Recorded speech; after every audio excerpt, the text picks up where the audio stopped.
أكيد عايز تعرف تعمل إيه عشان تشتغل جرافيك ديزاينر في براند كبير. وهل يا ترى الموضوع ده سهل ولا صعب؟ أنا جاي في الحلقة دي أعمل معاكم جولة على أكبر براندات ونشوف مستوى الديزاين عندها عامل إزاي، وهل هم فعلا بيستخدموا تصميمات السوشيال ميديا ولا التصميمات بتاعتهم بسيطة وبتهدف فقط للبيع. تعالوا نشوف.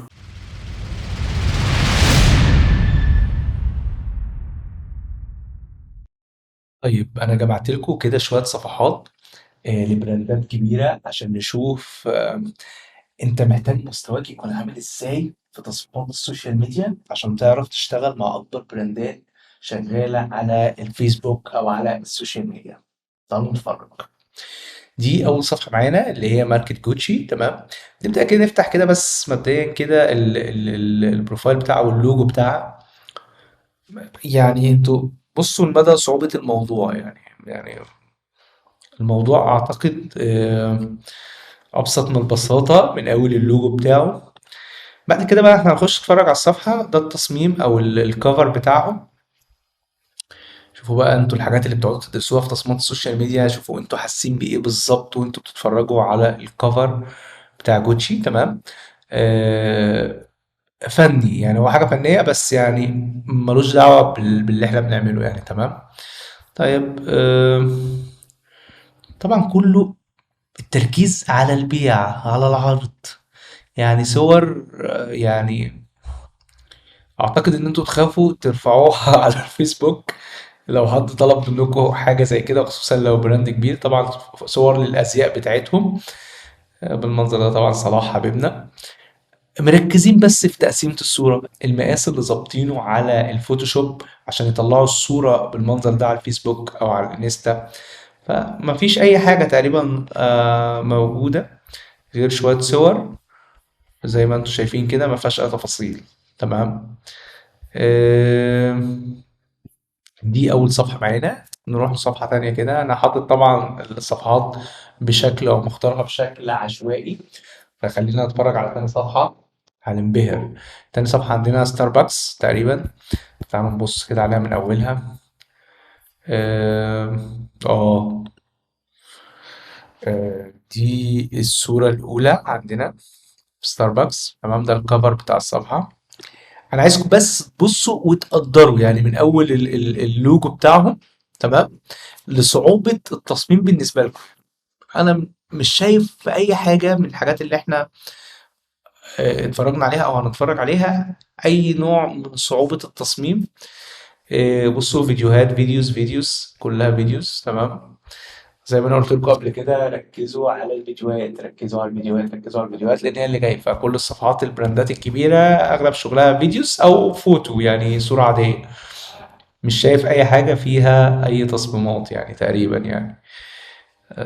لو بصينا كده مفيش اي حاجه فيها اي تصميم. تمام، فلحد دلوقتي برضه ما لقيناش تصميمات نعملها. يعني انا عملت تصميمات السوشيال ميديا وتعلم تصميمات السوشيال ميديا، مش لاقيين اي حاجه نعملها غير ان احنا بس نبقى بنعرف نظبط مقاسات الصوره، بنعرف نكتب تكست حلو على الصوره. يعني مش شايف اي حاجه صعبه تاني موجوده او لها علاقه بتصميم السوشيال ميديا اصلا. طيب نيجي لصفحة مرسيدس بينز، بس ايجيبت. خلينا في ايجيبت عشان خاطر ايه، نجيب حاجة شبهنا شوية. فبرضه نيجي نفتح الكفر. هو ده التصميم اللي موجود في الكفر وهو ده مقاس التصميم.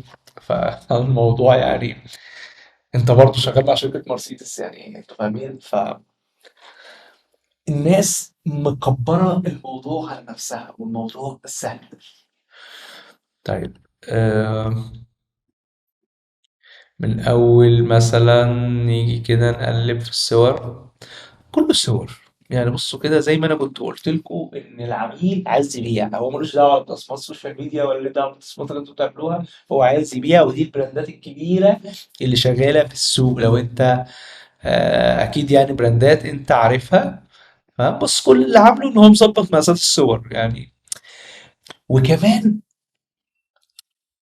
دلوقتي اللي فارق مع المصممين اكتر او فارق في مجال التصميم اكتر الفكر. احنا محتاجين فكر، مش محتاجين ديزاين في تفاصيل كتير. لا، احنا محتاجين فكرة. توصل للناس بسهولة وبسرعة. في حاجات ممكن تبقى محتاج فيها تصميمات السوشيال ميديا، بس مش كل حاجة انت محتاج فيها تصميمات السوشيال ميديا، في حاجات بسيطة خالص، مجرد بس ان انت تظبط مقاسات او تختار الشكل العام للثلاث صور اللي انت هتحطهم هيبقى شكلهم عامل ازاي. فده بحد ذاته ديزاينز. بص كل التفاصيل عندنا بالمنظر ده كده، تمام. فلحد دلوقتي احنا مش شفناش اي تصميمات سوشيال ميديا على يعني اقوى براندات في العالم، تمام. نروح لابل، نتفرج نشوف ابل بيعرض المنتج بتاعه ازاي. هل بقى بيجيب المنتج بتاعه ويقعد يحط له ظل ويرمي شادو ويعمل مش عارف ايه وتفاصيل وافلام والكلام ده؟ حتى لو انت بتعرف تعملها في وقتها، لكن هي مش مطلوبة للبيع. ان انت تخلي شكل الديزاين حلو او تبقى اساس الشغل بتاعك ان هو بيرمي على الديزاين مش على المنتج، فده مش مطلوب خالص. ان انا عشان ابيع منتج اعمل ديزاين، الديزاين هو اللي يبقى شكله حلو، تمام. فبص كده ابل بالمنظر ده كده، بص ده الكفر بتاعها، الكلمة بس مكتوبة ازاي، يعني مفيش أي تفاصيل خالص، المنتج ومفيش أي تفاصيل. بصوا المنظر، مفيش أي حاجة فيها ديزاين. يعني بص ده الديزاين بتاعهم، يعني صورة ومحطوط عليها التفاحة ومتفرغة من جوه ومعمول لها اوتر جلو، يعني حاجات كده يعني اللي هي اي بي ديزاين، يعني فاهمين، يعني حاجات اللي انت تالي من بعد اول كورس ولا حاجة في اي برنامج اساسا هتلاقي نفسك بتعرف تعمل الحاجات دي. بس المشكلة زي ما بقول لكم الفكر هو ده اللي بتركز عليه الناس اصحاب الشركات او البراندات الكبيرة. بصوا كده كله برضو نفس الفكرة، مفيش برضو ديزاينز او حاجات، كلها الستريتور مثلا، يعني حاجات مش مفيش تفاصيل اللي انتوا تخافوا منها يعني. تمام. بصوا الديزاين بتاعه، يعني بصوا كاتب بس هنا الكلمة الأولى مثلا الفونت بتاعها والتاني سميك، يعني ده بولد تمام، ده ريجولار أو أقل، تمام. طيب ده كده بالنسبة لشركة أبل مش لاقي حاجة والله أتفرج عليها، يعني أنا عمال أقلب عشان أحاول أجيب لكم حاجة جامدة بقى تحسوا بقى إن أنتوا محتاجين تعملوها، فمش لاقي حاجة. وانا بقلب بالعمق ده يعني، الا اذا لقيت ديزاين او صورة واحدة في كل صفحة بعد 100 بوست ولا حاجة، تمام. طيب نيجي هنا نشوف صفحة زي اتش اند ام، تمام، برضه صفحات ملابس وكده.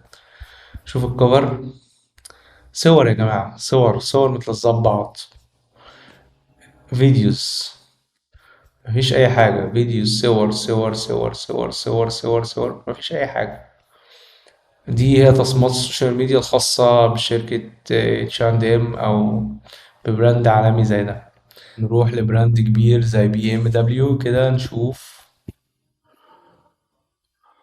صورة، لوجو، أبسط من البساطة. بص عمالين يبسطوا اللوجو كمان، يعني بيبسطوه أكتر ما هو كان بسيط، يعني الموضوع مش عارفين يروحوا فين في البساطة، تمام.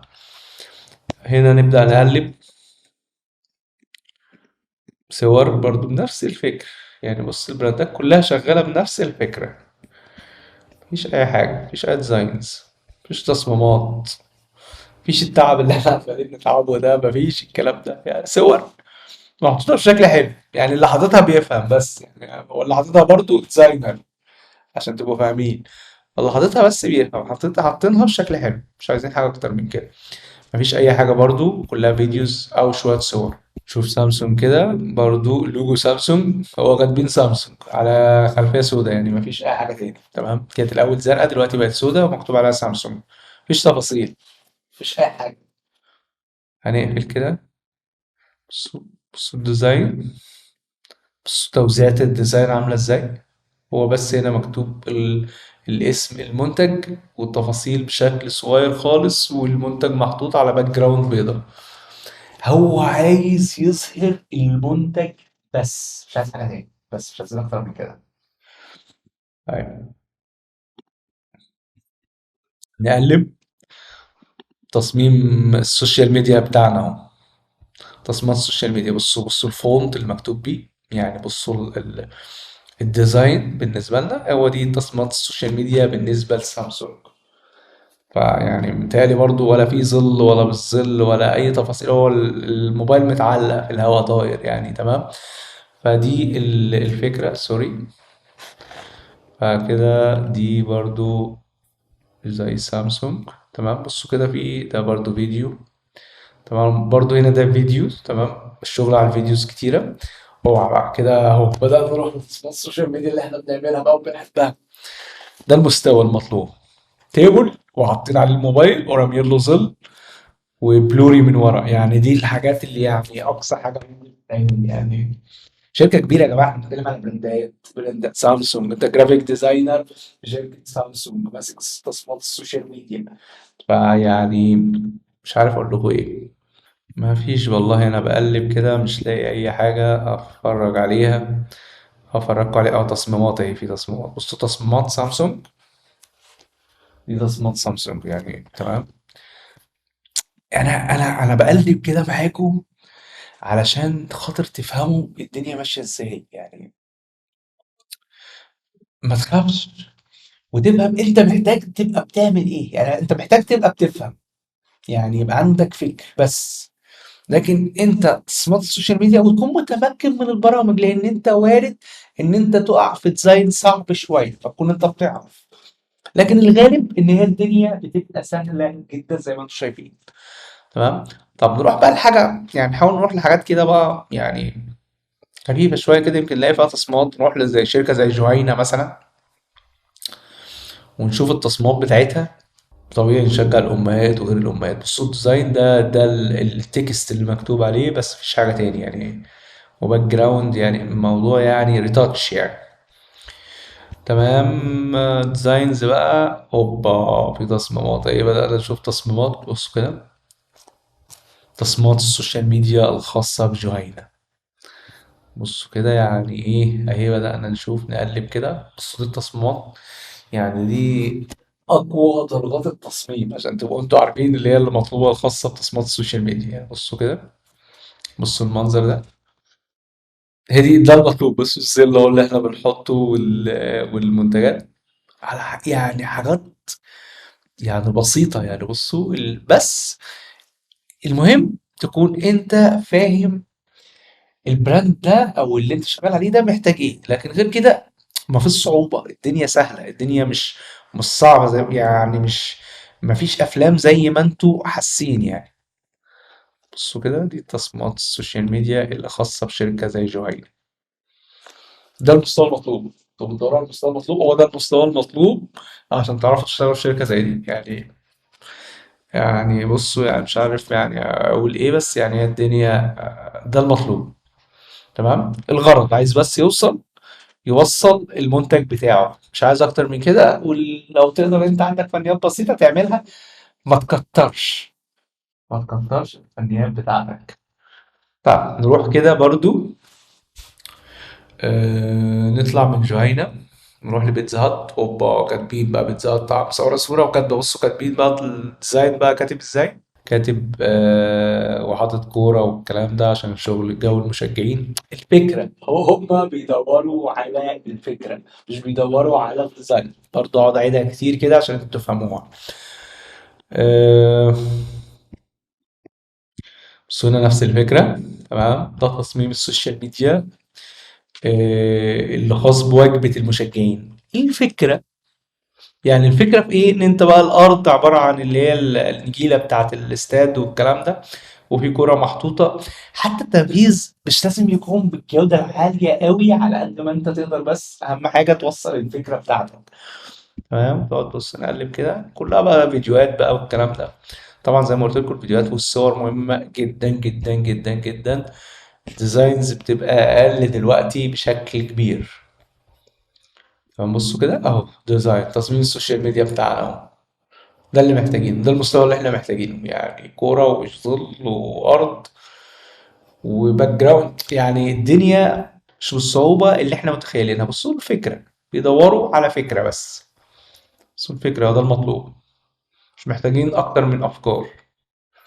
تمام. فده كده بالنسبة لبيتزا هات. نطلع من بيتزا هات نروح لكي اف سي. تمام. شوف بقى هنا كنتاكي بقى، ونشوف الديزاينز. تصميم اهو، مستوى التصميمات، مستوى التصميمات المطلوب اهو. تمام. ممكن نقلب كده. ده المطلوب، بص الكلمة التكست يعني، بص ده تصوير يعني، تمام، التكست بس الحاجة المطلوبة عندنا. الموضوع سهل وبسيط. صور، يعني هتلاقوا التركيز كله على الصور، ما بيعملوش حاجة أكتر من الصور. مفيش ديزاينز مثلا. لو رحنا كده نشوف الديزاينز بتاعتهم، كله فيديوز، كله فيديوز وصور، يعني حاجات كلها صور، مش مفيش حاجة مهمة أوي إن احنا نشوفها. تمام. طب نروح لآخر حاجة معانا، بيبسي. تمام، بص الكفر بتاع شركة بيبسي. تمام. الصفحة دي يا جماعة موثقة يا جماعة، الصفحة دي موثقة. تمام، بصوا رقمها، بصوا هي قد ايه، عليها ناس قد ايه. فدي صفحة بيبسي يا جماعة، تمام، واخدة موثقة، واخدة علامة زرقاء اهي. تمام. عليها برضو فيديوز فيديوز فيديوز على قد ما تقدر. تمام. ديزاين اهو، ديزاين سوشيال ميديا، دي اجواء احنا محتاجينها، مش كل التصميمات السوشيال ميديا ان احنا نجيب حاجه ونحطها ونرمي لها ظلال ونخليها مجسمه والكلام ده. لا، في تصميمات فلات، في تصميمات بس محتاجه تاخد الالوان بتاعه البراند. في انواع كتير من التصميمات، وابسط واسهل. يعني ما تحطش نفسك في حته واحده بس، عشان باقي التصميمات دي مش هتعرف تعملها. تمام. وهي مش مطلوبه يعني بشكل كبير زي ما انتم متخيلين. يعني هتلاقوا الديزاينرز اللي بتعرض تصميمات السوشيال ميديا على صفحات المصممين والكلام ده اكتر بكتير من التصميمات اللي انت بتشوفها من براندات وشركات بتعرضها لنفسها. يعني هي مش مطلوبه بشكل كبير، على قد ما مطلوب ان انت تبقى ديزاينر عندك فكر، مش مجرد بس ديزاينر بتنفذ او بتطلع شكل حلو للديزاين بتاعك، بس ما بتطلعش المنتج زي بفكره كويسه. فاهمينها؟ طيب انا اهو بقلب اهو، مفيش اي حاجه. بيبسي. طيب نقلب في بيبسي تاني. انا بص، انا جايب والله الصفحات يعني مش مختارها، او مش مركزتش قوي في اختيار الصفحات، انا جاي بتفرج معاكم يعني. فاحنا كده بندردش وماشيين مع بعض، فمش شايف كله فيديوز، كله فيديوز زي ما انا قلت لكم قبل كده، فيديوز. بصوا يعني الفيديو بقى مهم جدا. بصوا الديزاين اهو. تمام. خاص ببيبسي طبعا، هم مركزين على البراند ايدنتي او الهويه بتاعتهم، ده الاساس بتاعهم. غير كده مفيش اي حاجه تاني يعني. تمام. ديزاينز بالمنظر ده كده، طبعا انتم ما فيش تصميم زي كده في تصميمات السوشيال ميديا اللي انتم بتتفرجوا عليها وبتعملوها يعني. تمام.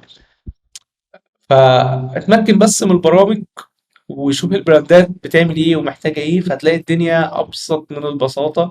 والحاجات دي انت تقدر تعملها وفي بداياتك كمان. يعني الصورة زي دي كده، اختيار بقى الخط. بص يعني حتى يعني هتلاقوا انتوا جودة التفاصيل مش مطلوبة قوي، يعني تحسوا ان الدنيا عادي يعني ماشية يعني. تمام. اهم حاجة بس الفكرة توصل ان هو الملك يعني. تمام. التاج بقى مظبوط على شعره مش مظبوط، التفاصيل مظبوطة مش مظبوطة، اهم حاجة يبقى الشكل العام شكله حلو والفكرة توصل. فدي أكبر براندات أنا حاولت كده أطلع لكم التصميمات بتاعتها.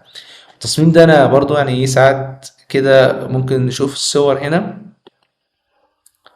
برضو. بصوا عشان لو في تصميمات أو حاجة، بصوا كده في تصميمات أهي أو تصميم سوشيال ميديا أو كفر خاص بالسوشيال ميديا. الصورة مبكسلة يا جماعة، الصورة مبكسلة، شركة بيبسي. تمام. ف... الدنيا يعني سهلة قوي، وانتم صعبين على نفسكم. بصوا الصورة، بصوا صورة الإزازة مبكسلة. تمام. يعني ده المستوى المطلوب للجرافيك ديزاينر ماسك السوشيال ميديا في شركة بيبسي. الموضوع أبسط من كده بكتير، يعني المتطلبات التصميمات المطلوبة سهلة وبسيطة. ركز قوي ان انت يكون عندك فكر، والفكر ده هيجي لك من التغذية البصرية والتركيز على الافكار. عايزك تبقى بتركز على الافكار بجانب الديزاين، يعني انت بتركز على فكرة التصميم. انا عايز اعمل فكرة عاملة ازاي حتى لو بسيطة، المهم انها توصل.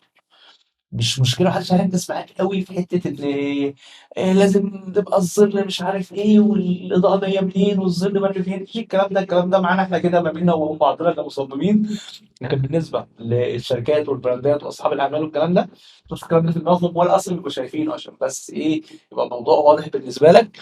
أنا بس النهارده حبّيت أعمل معاك جولة ولفة كده سريعة عشان نشوف إيه المستوى اللي البراندات بتشتغله، وده على أرض الواقع، دي صفحاتهم وأنا مش بألف حاجة، ودي الصفحات بتاعتهم. ده أنا مش عامله عشان أقول لك إن أنت ما تشتغلش على نفسك وما تعليش مستواك وما تعملش تصميمات سوشيال ميديا، لأ، اعمل، بس أنا عايز أعرفك الواقع أو السوق محتاج إيه عشان تبقى عارف أنت عايز تعمل إيه بالظبط. يعني تنوع في اشكال تصميماتك، لان ادينا شفنا كل الصفحات، يعني ممكن تلاقوا تصميم واحد تصميمات السوشيال ميديا مثلا في كل البراندات دي. ف... ففي تصميمات كتير فلات، في تصميمات معتمده على الافكار، في تصميمات محتاجه اكتر ان انت تكون بتعرف تنفذ وتعرف تظبط نفس الصوره وتعرف تعمل لها ريتاتش كده خفيف. يعني في حاجات كتير محتاج ان انت تعملها بسيطه ومتطلباتها مش كبيره، المهم ان انت تبقى فاهم. يعني الفكره في ان انت تبقى فاهم الموضوع، مش حافظه، مش رص، هو مش رص، انت لازم تبقى مدرك انت بتعمل ايه. وده طبعا هيجي بالاطلاع والتغذيه البصريه، وتحاول تثقف نفسك على قد ما تقدر عشان يبقى في دماغك خزين من الافكار اللي تقدر تطلعها على الديزاينز بتاعتك او على الشغل بتاعك. في النهايه يا رب الحلقه تكون عجبتكم، ويا رب اكون عند حسن ظنكم. ودي كانت حلقة سريعة كده، ما تنسوش تعملوا لايك وسبسكرايب وتفعلوا الجرس، ويا ريت تكتبوا لي أي أسئلة تحت في الكومنتات وتقولوا لي رأيكم، هل أنتوا فعلا شايفين اللي أنا بقوله ده هو الواقع، ولا أنتوا حاسين إن الكلام ده مش صح؟ وبس كده، هي دي كانت معانا حلقة النهاردة، والسلام عليكم ورحمة الله وبركاته.